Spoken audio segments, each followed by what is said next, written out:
बच्चों, let's see the question. It states that in the experiment to determine the speed of sound using the resonance column, which of the following options are correct? So to find out that हमारा key concept क्या है equation question में? हमारा key concept है resonance column.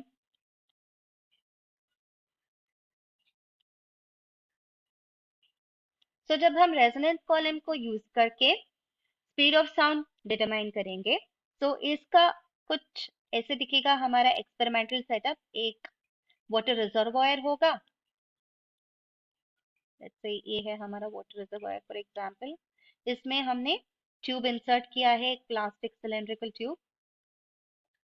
इस length तक water present है. तो हम ट्यूनिंग फोर्क को वर्टिकल प्लेन में रखेंगे क्योंकि दोनों प्रोंग्स इसमें साउंड प्रोड्यूस करेगा ताकि दोनों प्रोंग्स हमारा स्टैंडिंग वेव पैटर्न प्रोड्यूस करे. जब हम इस प्रोंग्स को हिट करके इधर प्लेस करेंगे हमें मिल जाएगा एक नोड और anti node. Anti node form होगा ऊपर पे और ये वाटर सरफेस पे हमें नोड मिल जाएगा.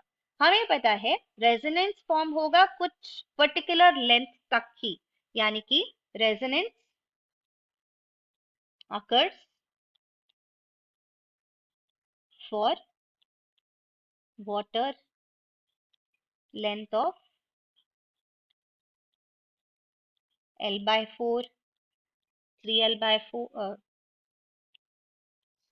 lambda is equal to L is equal to lambda by 4, 3 lambda by 4, 5 lambda by 4 and so on. क्योंकि ये एक्ट करेगा क्लोज्ड पाइप के जैसा, सो इस पे इस कंडीशन से हमें रेजोनेंस फॉर्म होगा.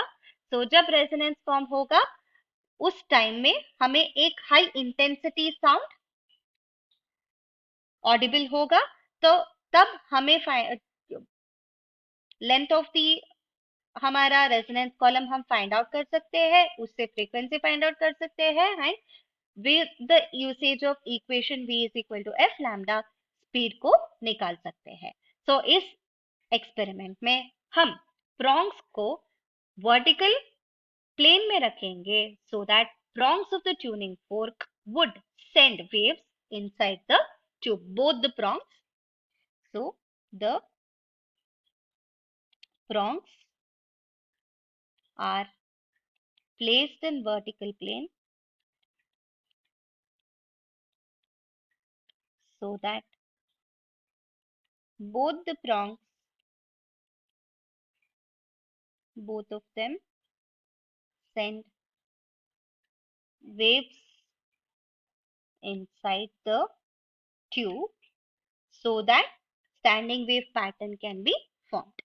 So इस एक्सपेरिमेंट में प्रोंग्स को हम वर्टिकल प्लेन में प्लेस करेंगे. सो हमारा करेक्ट ऑप्शन क्या होगा? Prongs of the tuning fork are kept in vertical plane. Prongs of the tuning fork are kept in horizontal plane.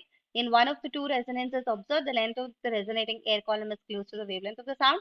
In one of the two resonances observed, the length of the resonating air column is close to half of the wavelength of the sound. इसलिए option be wrong है क्योंकि हम place कर रहे हैं हमारा prongs को vertical plane में एंड जो भी लेंथ एंड वेवलेंथ रिलेशन है वो है lambda by 4, 3 lambda by 4 and so on. So इधर हमारा option C and option D भी गलत हो जाएगा. सो करेक्ट ऑप्शन होगा हमारा option A alone. I hope you will understand. All the best. Thank you.